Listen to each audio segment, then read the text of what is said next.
And the Rebbe explains that prior going to King Achashverosh's party, we Jewish people are bochabonu mikol oamim. We are chosen from all nations on the world. God took us out of the world of nature, and God gave us a supernatural guidance. We are higher than nature. We are not like any other people. It's not because of our minds that we are survivors. It's not because that we have the name Schwartz that we're survivors. We are survivors because the Almighty guides us differently than any other natural means on earth. When the Jewish people all of a sudden said, we don't want to be part of this supernatural. When the king of Persia said, join me, and the Jews said, we want to become part of Melech Achashverosh, King Achashverosh's party, the Jews said, we want to lose it and go to the laws of nature and be like everybody else. Being different is kind of weird. We want to be like everyone else. Almighty God said, the moment you left, now you're like everybody else. And immediately, Haman was able to rise to power against us. My dear friends, the Rebbe said clearly this was not a punishment, but a choice of our own actions that led the Hamans of the world to gather and gain strength against us.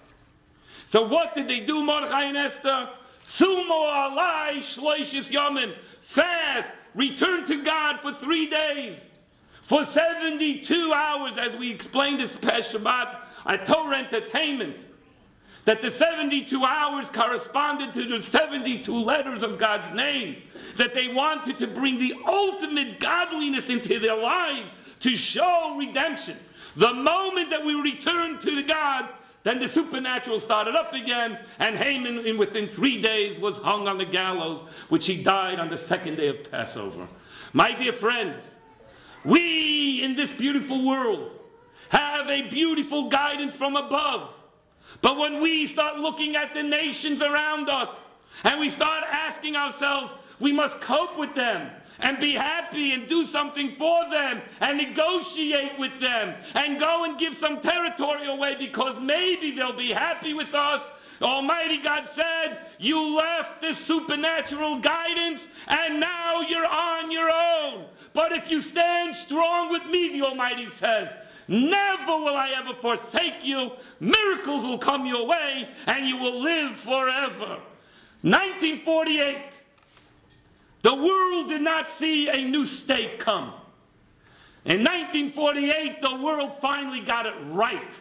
At 3,300 years ours. It is not a celebration of 58 years that we are something. 58 years ago, I celebrate that they got it right, that this is my land because the Torah says so. In 1967, the Lubavitcher Rebbe said before the war, nobody should be scared. And he went and used the words from today's Megillah. You are going to see Tipol Aleim Moshe V'Fachad. Stand there on your guard. Put on your tefillin. And we know the Chabadniks went to the front during the 6-Day War. And the fear of the Jew will fall upon your enemies. And guess what happened in 6 days? The world couldn't figure it out. The Yom Kippur War, the world couldn't figure it out. This past summer, we started fighting a war according to the world's concept of nature. And my dear friends, we were embarrassed. We were embarrassed because we decided to send in 3 battalions because the world may not like it if we overpowered them. We gave away Gaza because we thought that the nations of the world will like us and will be doing something that according to nature makes sense.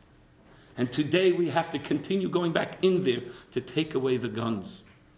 My dear friends, it's not only the media which stand with us that is powering the ways, but the Lubavitcher Rebbe, our leader and our guide, even today, has said to each and every one of us, live a life where God is your source and watch the miracles happen. You all are working so hard. Why? Give over a little bit to God and you'll get it all. You don't have to work 7 days a week. You're not going to make extra money. Let God prove himself to you. Take off one day and watch your business flourish.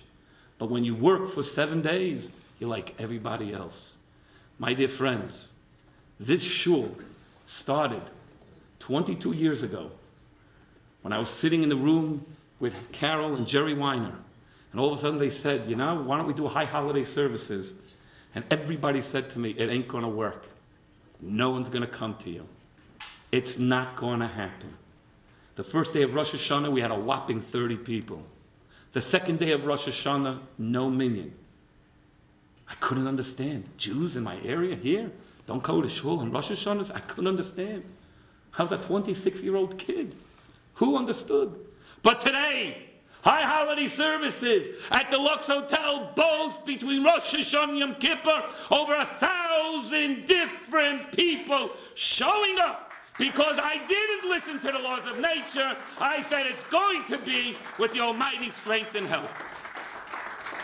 And now, my dear friends, I'm going to take the strength of one of my board members, Harold Tennant. He gave me strength this past summer, right when I was at the low ebb. You never would have known it, but I needed something new. He said to me, you got a beautiful brochure. Why don't you go and send it to the Jewish people in this area? Why don't you go to the Jewish people in this area and put into the mailboxes a mezuzah brochure?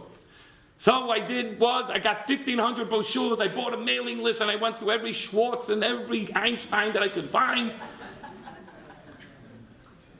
And during the summer, my son Levi and I, we went to so many different homes and put up kosher mezuzahs, homes that never even thought about putting up mezuzahs. People started coming to our services because of this outreach program, and because Harold Tennant came up with this idea, I decided if a mezuzah works, then definitely Shabbos candles are going to work. And if Shabbos candles are going to work, then all of a sudden it's going to be an invitation to the entire list to come to a Shabbos meal. My dear friends, I am going to be calling some of you, or some of you are going to be coming to me tonight. It does cost money to make those brochures. It does cost money to go and mail them out. It does cost money to go and have them printed up and everything.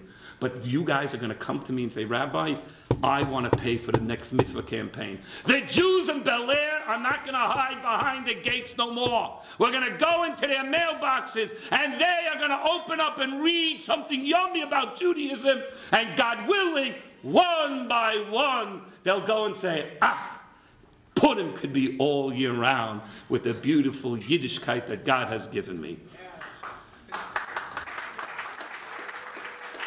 I have another beautiful campaign between now and the Rebbe's birthday, which is right before Passover. Any Jew that wants to start putting on a pirah tefillin, I don't care if it's one person or 100, I have the sponsor.